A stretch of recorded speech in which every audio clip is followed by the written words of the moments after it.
Hello students. So in previous lecture we have started with gas chromatography instrumentation and this one is the schematic diagram. So we have discussed this schematic diagram and we have discussed about the carrier gas, pressure regulator, sample injection system as well as we have discussed about the column. So up to this we have already discussed. Now today we are going to discuss about the detection that is detectors used and recorder. So, today we'll start with detectors. Now, when we are going to start with the detectors, very first we are going to discuss the requirements, or you can say that the characteristics of the detecting system.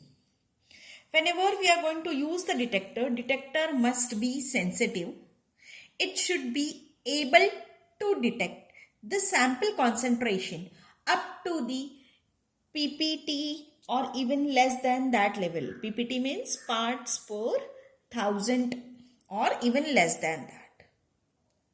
The second characteristic is that it should able to detect the component of sample very fast. That means within 1 second it should able to detect. Why? Because as we know we are considering the advantage of a gas chromatography that it is a very fast technique. So, the detector should able to detect the component of sample very quickly. The third one is response of detector must be linear over the large range of concentration.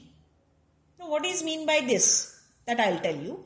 Suppose you have a sample component.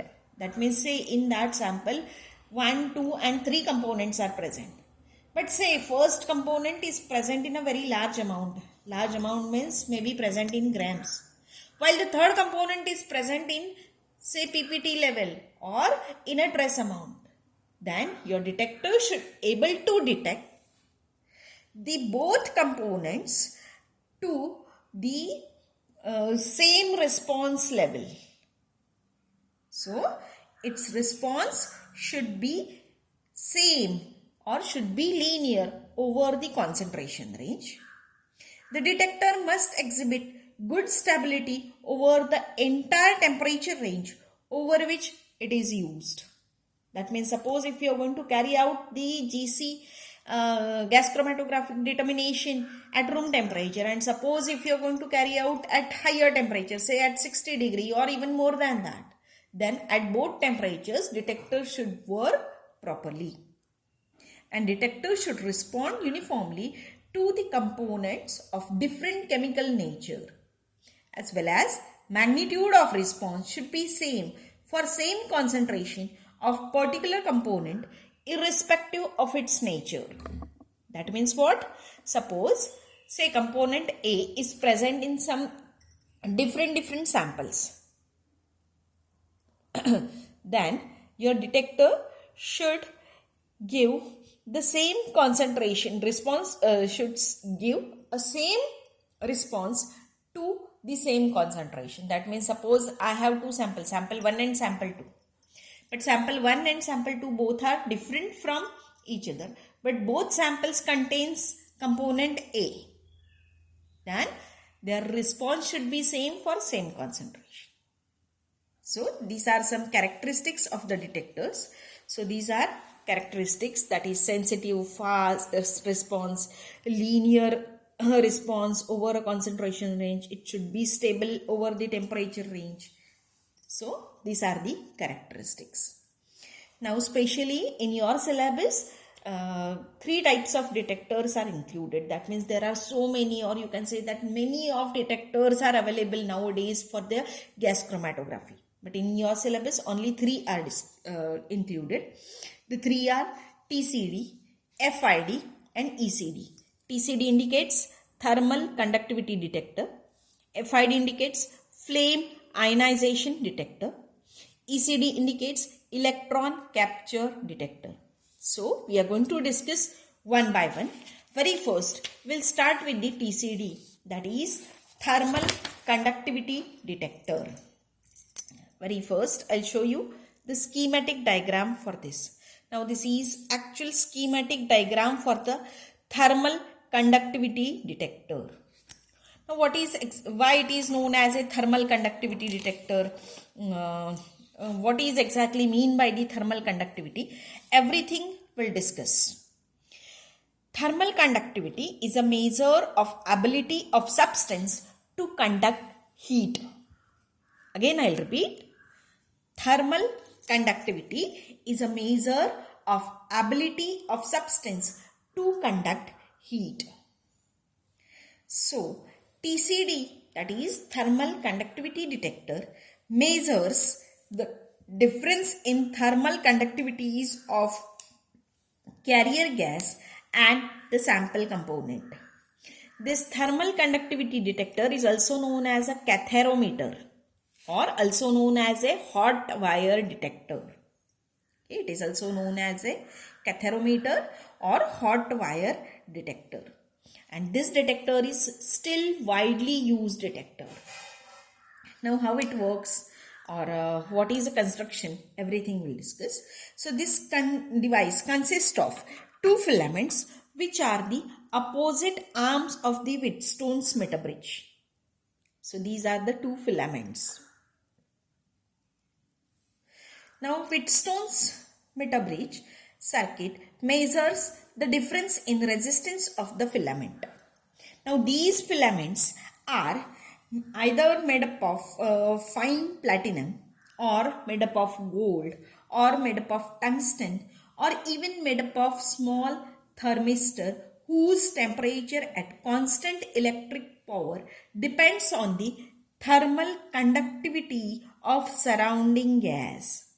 So you can see there are the two filaments. Through the two filaments, the gas is circulated. So over here column effluent is there. Column effluent is whatever comes out of the column, that is circulated through over here. And here only a carrier gas is circulated. Now what will happen? How it works? That we'll see. Okay. The carrier gas is passed through the one filament and column effluent is passed through the another filament. When there is only, that means suppose your column effluent does not contains any sample or any sample component, at that time what will happen? Through the both filaments only carrier gas will pass. So what will happen? The resistance of these both filaments will be same. So your Wheatstone's meter bridge circuit will show the null deflection. It will show a null deflection. But if your column effluent contains a component, say whether it is present in a trace amount or in higher amount, whatever, then what will happen? Due to the presence of another component, the thermal conductivity of this filament will change. And due to change in thermal conductivity, resistance will change and your Wheatstone's meter bridge circuit in a galvanometer will shows the deflection, and that is proportional to the concentration of component present in the, you can say that, in the column effluent. So that is recorded, and you can say that whatever the change in deflection, that is recorded and sent to your amplifier and recorder. Okay. Now this detector gives best result with the hydrogen or helium as a carrier gas. Now why this detector gives you best result with hydrogen and helium gas? Because these gases have a very high thermal conductivity. So roughly it is 6 to 10 times greater thermal conductivity than the organic compound. So what will happen? Suppose organic compound or any your component is present in a very trace amount. Then to whatever the component present, out of that 6 to 10 times the thermal conductivity will decrease. So galvanometer will shows that much amount of deflection. So this is a very useful detector. And hence when any component is present at that time, it shows a large change in the resistance. This detector is advantageous because of its simplicity and non-destructive character. Non-destructive character means whatever the column effluent just passes through it and comes out of it. So it will remain in its same form. Any thermal changes are not there, any chemical changes are not there. So you are able to recover the sample as it is. So therefore, this is too much advantageous detector, as well as its linear dynamic range is very high. Its general response to both organic and inorganic compound is also same. But this detector has relatively low sensitivity, and this is considered as a limitation of your thermal conductivity detector. So this is all about thermal conductivity detector. Now next we'll discuss about the next detector, that is FID, flame ionization detector. So this is a schematic diagram for flame ionization detector, abbreviated as FID. In flame ionization detector, the effluent coming from the column is combined with hydrogen fuel, okay, or it is combined with the hydrogen which act as a fuel, and air, or you can say that oxygen, which is a oxidant, to form a combustible mixture. The mixture is ignited, okay, and the flame, you can say that, which provides a sufficient energy to ionize organic and few inorganic samples. So what will happen? Whenever you are going to ignite the mixture, at that time it will get converted into gaseous cations, or whatever the, you can say that, form that gets converted into cations and anions. Above the flame, they are going to keep the collector electrode. Okay, they are going to keep the collector electrode. So cations formed due to the ionization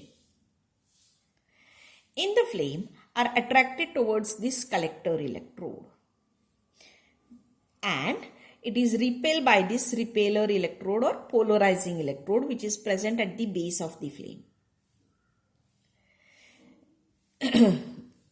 So generally the burner is a metallic burner, and this metallic burner will act as a polarizing electrode, or you can say that it acts as a repeller electrode. So what will happen? The ions will strike on this collector electrode, and a current flow in the external circuit that connects your positive and negative electrode. So due to this, current produced is very small, that is in the range of 10 raised to minus 12 ampere. So generally this current is amplified first and then recorded. So what is there? This is a, you can say that, the flame, you can say that metallic electrode which will act as a base of the flame. The fuel, that is generally hydrogen gas, column effluent, and air or oxygen, which is act as an oxidant. These are all mixed at the base of the flame by using igniter. This mixture, which is an inflammable mixture, it is ignited, so flame is formed. Flame will have a higher temperature, so due to that what will happen? The component present in the, you can say that, column effluent, that will get ionized, get converted into positive and negative ions. So positive ions are repelled by this polarizing electrode, collected by the collector electrode, which is negative in nature. This is positive in nature. And when these ions, cations, strikes to the collector electrode, at that time the current flow through the circuit. And whatever the current flow through the circuit, that is very small current. So it is amplified and then recorded. So generally for this purpose, helium, nitrogen, or even hydrogen are most often used as a carrier gas. Okay. This detector is specific for the organic compound, but it is insensitive to non-combustible gases such as water, carbon dioxide, sulfur dioxide, carbon monoxide and nitrogen oxide. Now its response to organic compound decreases with the number of oxygen, nitrogen, sulfur and halide substituents increases. So when these substituents increases, its response gets decreased. This detector exhibit a very high sensitivity as compared to the previous one, that is as compared to the thermal conductivity detector. So sensitivity is too high. It has a large linear response range. It is sturdy as well as easy to use. But it has again one limitation, that it is a destructive type of detector. That means what will happen? Whatever you are going to subject to the flame ionization detector, that will be burn off. You are not able to recover the sample. So this is a disadvantage of flame ionization detector. So that's all for this lecture. That is, we have discussed two types of detector: thermal conductivity detector and flame ionization detector. In next lecture, we'll discuss about the ECD, that is electron capture detector. Thank you.